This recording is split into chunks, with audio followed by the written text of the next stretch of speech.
Praise the Lord. ஹல்லேலூயா, ஹல்லேலூயா, ஹல்லேலூயா. சந்தோஷமா நானும் சின்ன பிள்ளைகளை கூட மாறுறோம் இல்லையா? சந்தோஷமா, ரொம்ப சந்தோஷமா இருக்கு. ஹல்லேலூயா. ஏன்னா நானும் ஆரம்ப காலங்களில் சிபிஎஸ்ல விபிஎஸ்ல 2 பேர் சொல்லுவாங்க இல்லையா?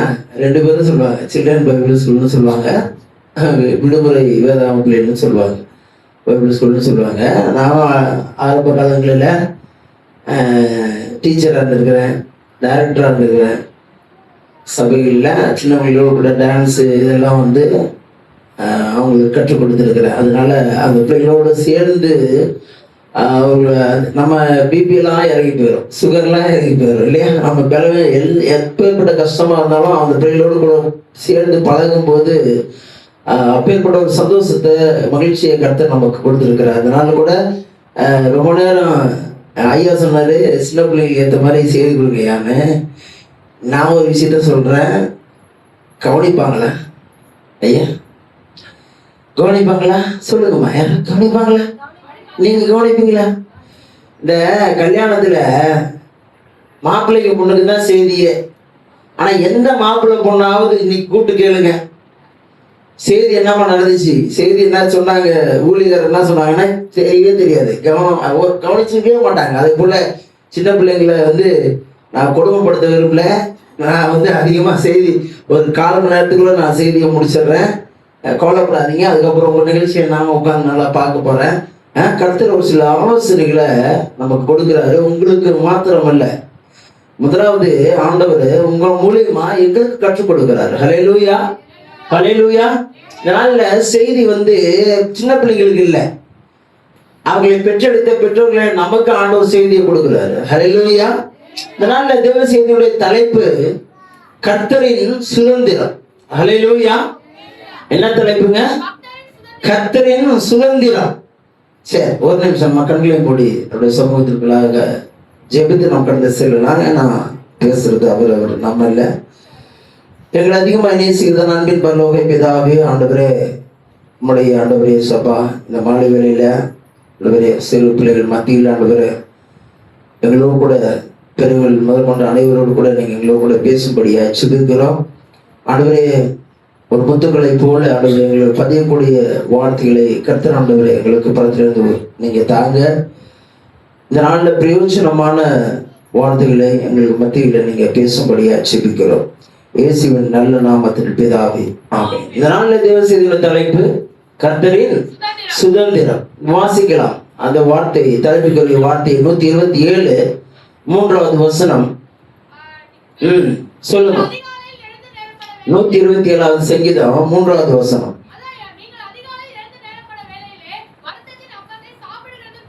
என்னம்மா 127வது சங்கீதம்? ஏஞ்சல் இப்படி இருக்கியா? இதோ பிள்ளைகள் கர்த்தரால் வரும் சுதந்திரம், கர்ப்பத்தின் கனி அவரால் கிடைக்கும் பலன். ஹல்லேலூயா. உட்காந்துருக்காங்க பிள்ளைங்க எல்லாம் யாரு? யாருங்க? அவருடைய சுதந்திரம். ஹல்லேலூயா, ஹல்லேலூயா. நீங்கள் அவரால் கிடைக்கப்பெற்ற கர்ப்பத்தின் கனி, அவரால் கிடைக்கப்பட்ட பலன். நீங்க வேற யாரும் இல்லை. நீங்க ஒரு விஷயம் நல்லா புரிஞ்சுக்கணும். நீங்க சபையில அந்த பிள்ளைங்களுக்கு எல்லாம் தெரியும், உட்காந்துருக்காங்க பாருங்க, கம்முனுங்க, அமைதியா இருங்க, செய்தி கேளுங்க. பாஸ்டர் நம்ம பையன் சின்ன பையன், அந்த பையனை பார்த்துட்டே இருப்பான். நான் குருவம் அவங்க அம்மா சும்மா விட மாட்டான், தாமா அவனை கவனிக்கவும் விட மாட்டான். நீங்க வந்து நம்ம இது குருத்தொலைங்க பவனி போனா கூட சரி, சுத்தி வந்தாலும் சரி, எனக்கு அந்த கடையில் நின்று வாங்கி கொடுத்தே ஆகணும்னு நிற்பான். பார்த்துக்கிறேன். அது மாதிரி ஒவ்வொரு பிள்ளைகளும் என்ன பண்ணுவாங்க, அவங்களுடைய தேவைகளை அவர்கள் பெற்றோர்களிடத்திலிருந்து எப்படியாவது பெற்றுக்கொள்ள வேண்டும் என்று அவர்கள் எவ்வளவு உரிமையா அவங்க கேட்கிறாங்க அப்படின்னு சொன்னா, அந்த பிள்ளைங்க ஒரு நேரத்துல ஏன்டா அந்த பிள்ளைய பெத்தேன்ற ஒரு கோபம் கூட நமக்கு வரும். ஆனா ஆண்டவர் இந்த பிள்ளைகள் யார் என்பதை குறித்து நமக்கு சொல்றாரு. அவரு லூக்கா 18வது அதிகாரத்துல 14வது வசனம், லூக்கா 18:16. 18:16. இயேசுவோ அவைகளை கொண்டு வரும்படி கட்டளையிட்டார். சிறு பிள்ளைகள் என்னிடத்திலே வருவதற்கு இடம் கொடுங்கள், அவர்களை தடை பண்ணாதிருங்கள், தேவனுடைய ராஜ்யம் இப்படிப்பட்டவர்களுடையது. ஹல்லேலூயா, ஹல்லேலூயா. ஆண்டவர் ஒரு இடத்துல பிரசங்கம் பண்ண போறாரு, ஒரு இடத்துல போறாரு, ஒரு சமூகத்துல ஒரு ஊர்ல போகும்போது அந்த இடத்துல திரளான ஜனங்கள் வர்றாங்க. அப்போ பிள்ளைகளையும் கொண்டுட்டு வர்றாங்க. பிள்ளைகளை தொட்டு ஆசீர்வாதம் பண்ணுங்கன்னு சொல்லி அவங்களுடைய பிள்ளைகளை கொண்டு வரும்போது சீசர்கள் அதட்டுறாங்க, பிள்ளைகளை கொண்டு வரக்கூடாதுன்னு சொல்றாங்க. அப்போ ஏசப்பா என்ன சொல்றாரு அப்படின்னு சொன்னா, சின்ன பிள்ளைங்களை என்னத்துல வருவதற்கு இடம் கொடுங்கள், தடை பண்ணாதிருங்கள், ஏனென்று சொன்னால் பரலோக ராஜ்யம் அப்படிப்பட்டவர்களுடையது. ஹல்லேலூயா. சின்ன பிள்ளைகளுடைய மனசு எப்படி இருக்கும் பாருங்க. கோபம் இருக்குமா? 2 பேரும் பக்கத்துல உட்காந்துருவாங்க, ஃப்ரெண்ட்ஸ் இருக்கும் ஒரே கிளாஸ்ல, 2 பேரும் ஒரே இதுல சண்டை போட்டுக்குவாங்க, அடிச்சுவாங்க. நீ போய் இனிமே பேச மாட்டா அப்படின்னா டூ விட்டுருவாங்க, இல்ல மேல பேச மாட்டான் அப்படிம்பாங்க. ஆனா கொஞ்ச நேரத்துல பாத்தீங்கன்னா அந்த பையன் ஒரு ஜாமெண்ட்ரி பாக்ஸ்ல டப்பால வச்சிருக்கிற சாக்லேட் எடுத்து இது வேற ஏதோ பேசுதான் அவன் கொடுப்பான். கொடுக்க மாட்டான், கொடுப்பான். அந்த பிள்ளைங்க மனசுல உள்ளது அந்த கோபம், வைராக்கியம், விரோதம், அந்த நான் பேசவே கூடாது. நம்ம பெரியவங்க எப்படி இருக்கிறோம், செத்தா கூட பேசக்கூடாது அப்படின்னு இருக்கான் பாரு. அதெல்லாம் அந்த பிள்ளைங்களுக்கு எதுவுமே கிடையாது. ஒரு நேரம் சின்ன நேரத்துல அது பாருங்க, இந்த பிள்ளையே இவ்வளோ நம்மளை வந்து என்ன பண்ணுது, ஒழுங்கா டிவி சீரியல் பார்க்க விட மாட்டேங்குது. என்ன சொல்லுது, பக்கத்துல உட்காந்து டிமாண்ட் கேட்டு பிடிச்சி அதை அடம் பிடிக்கும், ரொம்ப அடம் பிடிக்கும். அது உடனே நமக்கு எரிச்சலா இருக்கும். ஆனா நமக்கு என்ன, அது கொஞ்ச நேரம் அந்த பிள்ளை இல்லாம யாராவது அது கொஞ்ச நேரத்துல ஸ்கூல் போயிட்டு ஒரு அரை மணி நேரம், ஒரு 1/4 மணி நேரம் ஆட்டோல வரல, கொஞ்சம் லேட் ஆயிடுச்சு அப்படின்னா பெற்றோருடைய அந்த தாய் தகப்பனுடைய மனசு எவ்வளவு பதபதிக்குன்னு சொல்லி நமக்கு தான் தெரியும். ஹல்லேலூயா, ஹல்லேலூயா. என் புள்ள போய் பாருங்க, உலகத்துல குழந்தைங்க இல்லாதவங்களை போய் பாருங்க, எத்தனை வேப்ப மரம், எத்தனை ஆலமரம், எத்தனை சாமி குழந்தை போய் சுத்துறான். ஆனா ஆண்டவர் இந்த நேரத்துல உங்களுக்கும் பெற்றோர்களை, எங்களுக்கு, எனக்கும் உங்களுக்கும் சொல்லிக் கொடுக்குற ஒரு விஷயம் என்ன அப்படின்னு சொன்னா, பிள்ளைகள் கர்த்தரால் வரும் சுதந்திரம், அந்த சுதந்திரத்தை கர்ப்பத்திற்கனே அவர்கள் கிடைக்கும் பலனை நீங்க அடுத்த தலைமுறை, இன்னொரு விஷயத்தையும் சொல்றாரு ஆண்டவர், இதுக்கு இன்னொரு பேர் ஒண்ணு இருக்கு, நெக்ஸ்ட் ஜெனரேஷன். ஹல்லேலூயா, ஹல்லேலூயா. இத அடுத்த தலைமுறைக்கு நீங்க கொண்டு போகணும். இந்த அடுத்த தலைமுறையை தேவ சமூகத்திலையும் சரி, சமுதாயத்திலையும் சரி, இந்த உலகத்திலையும் சரி ஒரு நல்ல பிள்ளைகளாக. எதுக்கு இந்த VBS எல்லாம் நடத்துறோம் அப்படின்னு சொன்னா, நம்ம எல்லாம் VBSல கலந்துருப்போம். அன்னைக்கு சின்ன பிள்ளைங்கள ஆண்டுடைய வார்த்தைகளை சொல்லி நடனத்தின் மூலமா, டான்ஸ் மூலியமா, அந்த வசனங்கள் மூலியமா சொல்லிக் கொடுத்த வார்த்தைகள் இன்னைக்கும் பச்சை மரத்துல ஆணி அடிச்சது போல அந்த அவங்களுடைய மனசு, நீங்க என்ன சொல்லிக் கொடுக்குறீங்களோ அது அப்படியே இருக்கும், அப்படியே பதிஞ்சு இருக்கும், அது மாறவே மாறாது. அவர்கள் வளர்ந்து ஆளாகி வாழ்ந்த வயசுல வரும்போது, அவர்கள் அவர் ஃப்ரெண்ட்ஸோட இருக்கும்போது ஏதோ ஒரு பாவங்களில் ஈடுபடும் பொழுது அப்ப இந்த பிள்ளை சொல்லும், இங்க உட்கார்ந்து இருக்கிற ஒவ்வொரு பிள்ளைகளும் ஒரு வாலிப வயசுல வரும்போது இந்த இன்னைக்கு சொல்லிக் கொடுக்குற ஒரு வசனங்களும், அவருடைய அந்த ஆண்டுடைய வார்த்தைகளும் வசனங்களும், நாடகத்தின் மூலமா, வசனம் மூலியமா, உங்களுடைய டான்ஸ் மூலியமா சொல்லிக் கொடுக்குற அனைத்து காரியங்களும் அவர்களுக்கு அந்த மனசுல ஒருத்திட்டே இருக்கும். ஐயோ அன்னைக்கு சொல்லிக் கொடுத்தாங்க, என்ன அன்னைக்கு டீச்சர் சொல்லிக் கொடுத்தாங்க, நம்ம அண்ணா சொல்லிக் கொடுத்தாரு, அப்பா இவரு சொல்லிக் கொடுத்தாரு, அக்கா சொல்லிக் கொடுத்தாங்க, இதெல்லாம் தப்பு, இதெல்லாம் தவறுன்னு சொல்லிக் கொடுத்தாங்கன்னு சொல்லி அந்த குழந்தைங்க மனசுல அந்த வார்த்தையானது விதைச்சுக்கிட்டே இருக்கும். ஹல்லேலூயா, ஹல்லேலூயா. ஆண்டவர் தான் சொல்றாரு, தேவனுடைய ராஜ்யமும் அவர்களுடையது. அவர்கள் எப்படி இருக்காங்களோ, அவங்க மனசு எப்படி இருக்குதோ அவர்களை போல உள்ளவர்களுக்கு மாத்திரமே பரலோக ராஜ்யமும் அப்படிப்பட்டவர்களுக்கு உடையதுன்னு சொல்லி ஆண்டவர் நமக்கு அந்த பிள்ளையுடைய அவர்களை காட்டி நம்மளுக்கு அவர் பாடத்தை கற்றுக் கொடுக்க விரும்புகிறார். இன்னொரு ஒரு ஒரு ஒரு சப்ஜெக்டை மாத்திரம், ஒரு கதையை மாத்திரம், இன்னைக்கு வாசிக்கப்பட்ட வேத பாடத்திலிருந்து ஒரு சின்ன ஸ்டோரிய, ஒரு கதை சொல்லட்டுமா? மொபைல் பையன் கையில 2 கண்ணத்துல கையில கண்ணை வச்சுட்டான், கையை வச்சுட்டான், தூங்கிட்டான். கவலைப்படாது, என்ன இது, நான் கதை கேட்குறீங்களா? கதை சொல்லட்டுமா? வேணாமா? கதை சொல்லட்டுமா? சரி. ஒரு ஊர்ல ஒரு பணக்காரன் இருந்தான். என்ன ஒரு ஊர்ல ஒரு பணக்காரன் இருந்தான். அந்த பணக்காரன் என்ன பண்ணான் அப்படின்னா, வெளி நாட்டுக்கு டிராவல் பண்ண போறான். என்ன பண்ண போறான்? வெளிநாட்டுக்கு போறான். வெளிநாட்டுக்கு போறான். அப்போ அவன் தன்னுடைய வீட்டில் இருக்கிற வேலைக்காரங்கள்ட்ட தங்கிட்ட இருந்த ஆசைய, அதாவது தன்கிட்ட பணத்தை அவங்கள்ட்ட கொடுத்துட்டு போறான். என்ன பண்ணிட்டு போறான்? அவங்கள்ட்ட கொடுத்துட்டு போறான். ஒரு மொத்தம் ஒரு மூணு ஊழியக்காரங்க, 3 வேலைக்காரங்க இருந்தாங்க. கூப்பிடுறான். கூப்பிட்டுட்டு ஒருத்தங்கிட்ட 5, நீங்க இப்படியே வச்சுங்க, ஒருத்தங்கிட்ட 5 ரூபாய் கொடுக்குறாரு, இன்னொருத்தட்ட 2 ரூபாய் கொடுக்குறாரு, இன்னொருத்தட்ட 1 ரூபாய் கொடுக்குறாரு. யார்கிட்ட எவ்வளவு ரூபாய் கொடுத்தாரு சொல்லுங்க. இப்ப தூங்குனீங்க, அவ்வளவுதான். சொல்லுங்க, எத்தனை ஊழியக்காரர் இருந்தாங்க? என்னங்க, எத்தனை அவங்க வேலைக்காரர் இருந்தாங்க? 3 வந்து வேலைக்காரர் இருந்தாங்க. ஒருத்தட்ட எவ்வளவு கொடுத்தாரு? 5 ரூபாய். இன்னொருத்தட்ட எவ்வளவு கொடுத்தாரு? 2 ரூபாய். இன்னொருத்தட்ட எவ்வளவு கொடுத்தாரு? 1 ரூபாய். கொடுத்துட்டு என்ன பண்ணிட்டாரு? அந்த வீட்டுடைய அந்த வீட்டுடைய என்ன பண்றான்? ஃபாரின் போயிட்டான், வெளிநாடு போயிட்டான். போயிட்டு கொஞ்ச நாள் அவன் வர்றதுக்கு இதை வச்சுக்கங்கன்னு சொல்லிட்டு போயிட்டான். அதை வாங்கின ஆளு 5 ரூபாய் வாங்கின ஆளு என்ன பண்ணா அப்படி, அந்த வேலைக்காரன் என்ன பண்ணா அப்படின்னா, ஒரு பிசினஸ்ல போட்டான். பிசினஸ்ல போட்டு, ஒரு வியாபாரத்துல போட்டு, ஒரு பெட்டி கடை வச்சிருப்பான், அது மாதிரி ஏதாவது ஒரு வியாபாரத்துல போட்டு அந்த 5 ரூபாயை இன்னொரு 5 ரூபாய் சம்பாதிச்சிட்டான்.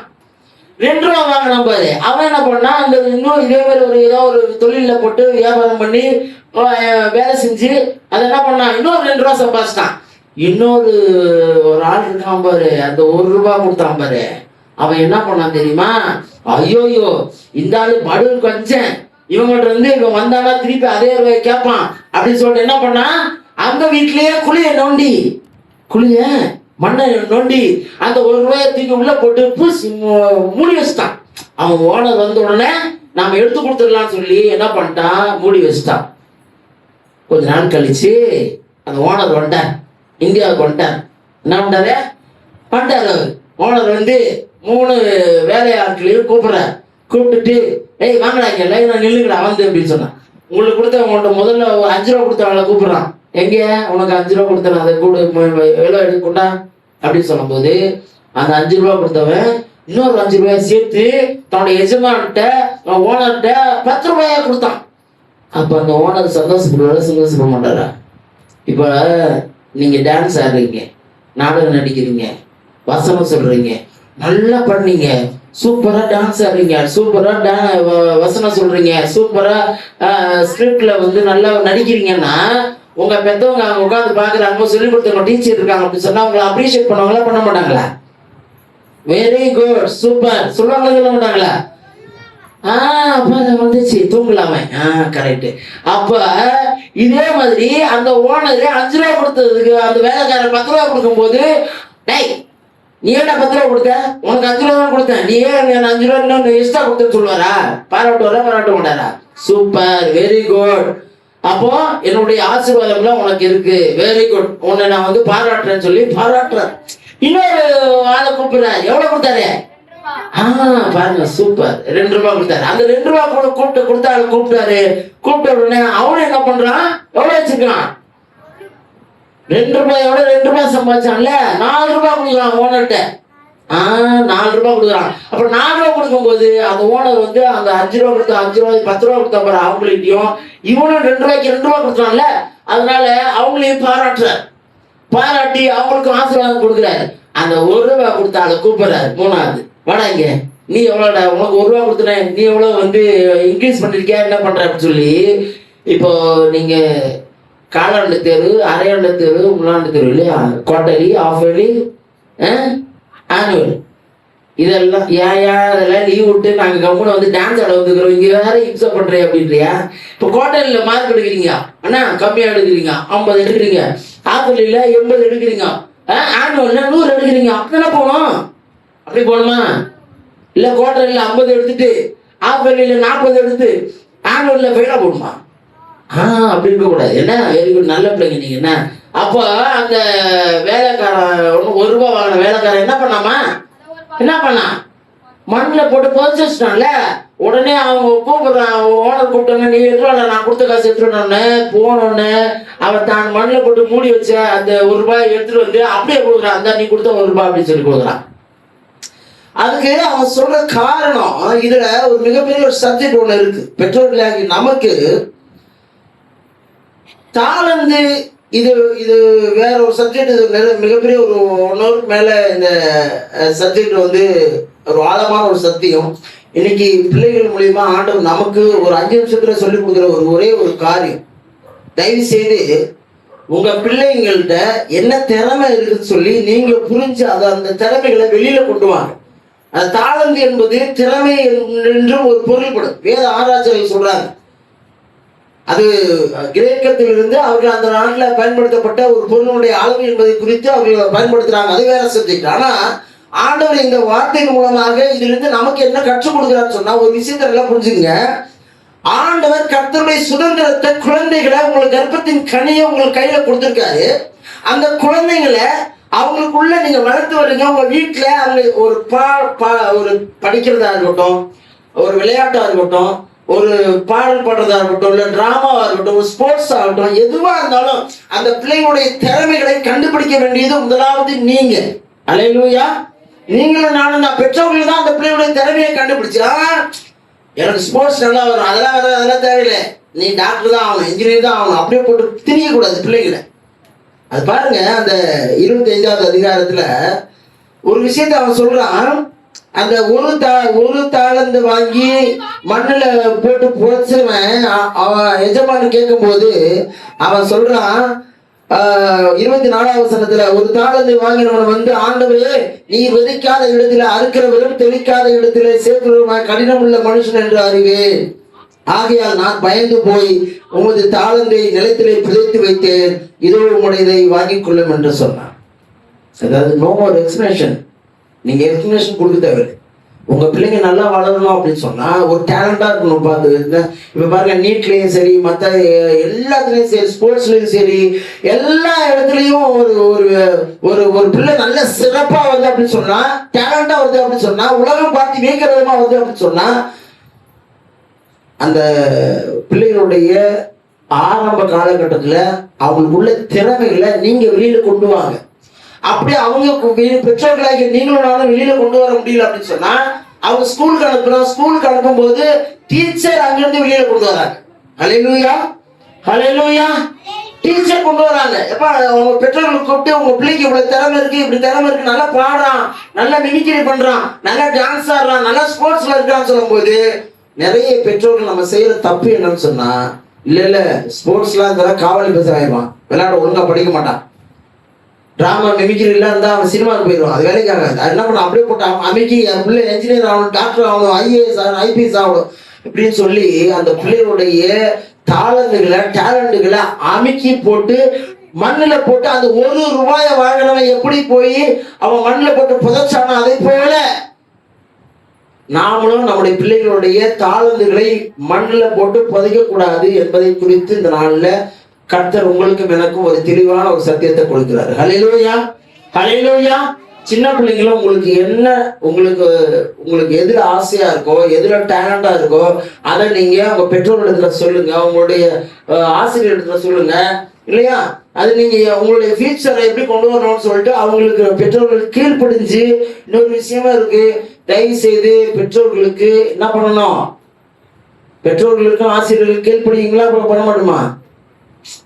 பின்னாடி பெஞ்சு இருக்கு பாரு, கடைசி பெஞ்சு, இல்லையா?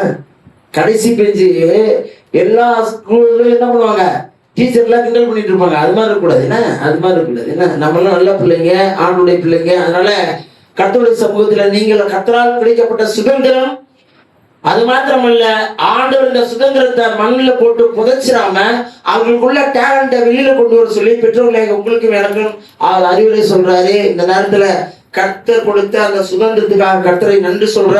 அதே போல அவர் கர்ப்பத்தின் கனியை அவர் கொடுத்த பலனை ஆண்டவருக்கு நன்றி சொல்லி நான் உங்களை வாழ்த்துகிறேன். அருமையான அந்த நல்ல வாய்ப்பு கொடுத்த ரொம்ப நண்பர் ஆயரை அவர்களுக்கும், VBS இயக்குனர் அவர்களுக்கும், டீச்சர், மற்றபடி திருச்சபை மக்கள் யாவருக்கும் நன்றி தெரிவித்துக் கொள்கிறேன். இதெல்லாம் ரொம்ப ஒரு வாழ்த்துக்களை நான் தெரிவித்துக் கொள்கிறேன். இந்த VBS இயக்குனர் அவர்களுக்கும், டீச்சரு, வேலண்டியர்ஸு, என்ன வேலண்டியர்ஸ்க்குலாம் நன்றி சொல்லணும், இல்லைன்னா சண்டைக்கு வந்துடுவாங்க. வேலண்டியர்ஸ்லாம் நன்றி.